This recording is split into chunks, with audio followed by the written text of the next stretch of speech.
అందరికీ నమస్కారం. శ్రీమతే రామానుజాయ నమః. 21వ తారీఖు జూలై నుంచి 27వ తారీఖు జూలై వరకు మేషరాశి నుంచి మీనరాశి వరకు 12 రాశులకు వారఫలాలు ఎలా ఉందో తెలుసుకుందాం.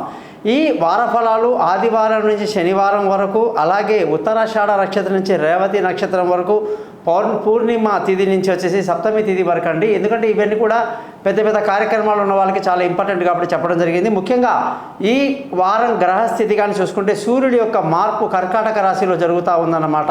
అలాగే కుజుడు గురువు వృషభ రాశిలో, సూర్యుడు శుక్రుడు కర్కాటక రాశిలో, బుధుడు సింహరాశిలో, కన్యా రాశిలో కేతు, అలాగే చంద్రుడు ధనుసు మకరం కుంభం మీనం వరకు ప్రయాణిస్తున్నాడు. శని కుంభరాశిలో, రాహు మీనరాశిలో సంచరిస్తున్నారు. దీన్ని బట్టి 12 రాశులకు ఎలా ఉందో తెలుసుకుందాం. మీరందరూ కూడా ఎంతో ప్రేమగా ఆదరిస్తూ నన్ను ఇంత హెల్ప్ చేస్తున్నారు. నేను మీ జాతకాలని చాలా అద్భుతంగా చెప్తాను. మీ date of birth, time of birth, place of birth నాకు ఈ నెంబర్కి వాట్సాప్ చేయండి. మీ జాతకాలు రెడీ అవుతాయి. మీతో ఫోన్లో మాట్లాడి పరిహారాలు చెప్పి జాతకం మొత్తం మీకు మెయిల్ చేయడం జరుగుతుంది. 50 పేజీలు. మీకు ఏ భాషలో కావాలంటే ఆ భాషలో పంపడము చెప్పడం కూడా జరుగుతుంది. 15-20 నిమిషాలు రికార్డు కూడా చేసుకోవచ్చు అన్నమాట. ఎటువంటి అభ్యంతరం లేదు మాకు. ముఖ్యంగా డేట్ ఆఫ్ బర్త్ లేని వాళ్ళ పరిస్థితి ఏంటంటే ముఖం కనిపించిన ఒక ఫోటో, మగవాళ్ళు కుడి చేతి ఫోటోలు, ఆడవాళ్ళు ఎడమ చేతి రేఖలు ఫోటో పంపిస్తే చాలు, జాతకం మొత్తం రెడీ అవుతుంది. మీతో ఫోన్లో మాట్లాడి చక్కటి సింపుల్గా పరిహారాలు చెప్పి మీరు ఏవో పరిగెత్తుకుని ఆ కొండ ఎక్కండి, ఏ కొండ దిగండి, ఆ గుడికి పరిగెత్తండి, ఈ గుడికి పరిగెత్తండి, అలాంటివి ఏమి ఉండవండి. క్లియర్గా సైంటిఫిక్గా మీకు అర్థమయ్యే భాషలో చెప్తాను. దీనికి గాను గురుదక్షిణ ఉంటుంది. తప్పకుండా మీరు అది పే చేయాల్సి ఉంటుందండి. మీరు ఎటువంటి సమస్యలను కూడా నన్ను కాంటాక్ట్ చేయడానికి ముందుకు వస్తారని ఆశిస్తూ,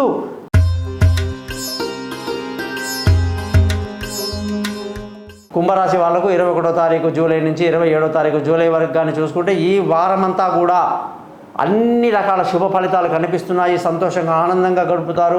మానసిక ఉల్లాసాన్ని కలిగి ఉంటారు. ఎప్పుడైతే మానసికంగా స్థితి గట్టిగా ఉంటుందో సక్సెస్ మీదే ఉంటుంది. ధనస్థానం చాలా బాగుంది. కుటుంబంలో సంతోషం, పిల్లల చదువులు బాగుంటాయి, డబ్బు బాగా వస్తుంది. అయితే ఎక్కువగా ఫ్రెండ్స్ రిలేషన్స్లో ఎక్కువ మనం కలవకపోవటం, వాళ్ళ యొక్క హెల్ప్ పెద్దగా లేకపోవడం బ్రహ్మాండంగా కనిపిస్తుంది అనమాట. విలువైన వస్తువులు, భూములు, ఇల్లు, వాహనాలు, ఇతరత్ర ఏదైనా సరే కొనడానికి ఒక మంచి అస్ట్రాలజర్ని కనుక్కొని తర్వాత చేయండి. తొందరపాటు పనికి రాదు. ముఖ్యంగా ఈ వారం పిల్లల చదువు బాగుంటుంది. విదేశీ యానాలు, ప్రయాణాలు అన్నీ కలిసి వస్తాయి. తెలివైన నిర్ణయాలు కూడా బ్రహ్మాండంగా తీసుకుంటారు. ఆరోగ్య విషయంలో మీకు ఎటువంటి ఇబ్బంది లేదు. చక్కటి ఆరోగ్యాన్ని కలిగి ఈ వారం అంతా సంతోషంగా గడుపుతారని మనం బ్రహ్మాండంగా చెప్పొచ్చు. భార్యాభర్తల మధ్య చిన్న చిన్న తగువులు, గొడవలు ఇవి ఉండే అవకాశాలు ఉంటాయి. అనవసరమైన విషయాలు డిస్కస్ చేయకుండా ముందుకు వెళ్తే మంచిది. పెళ్లి కావాల్సిన వాళ్ళు కొంచెం ఆగితే ఇంకా మంచిది. పార్ట్నర్షిప్లో కాస్త లాస్ వచ్చే అవకాశాలు కనిపిస్తున్నాయి. ఈ వారం అదృష్టంగానే చూసుకుంటే అదృష్టం మీకు చాలా తక్కువగా ఉంది. ముఖ్యంగా తండ్రి సహకారాలు పెద్దగా లభించదు. ముఖ్యంగా ధర్మ మార్గాన్ని వీడకుండా ఆలోచించండి. ఈ వారంలో ఉద్యోగస్తులందరికీ కూడా మంచి ప్రమోషన్లు, ఇంక్రిమెంట్లు, పై అధికారుల ప్రశంసలు, ఉన్నత ఉద్యోగుల యొక్క సహకారంతో విదేశాలకు వెళ్ళడం అన్నీ కూడా బ్రహ్మాండంగా కనిపిస్తూ ఉంది.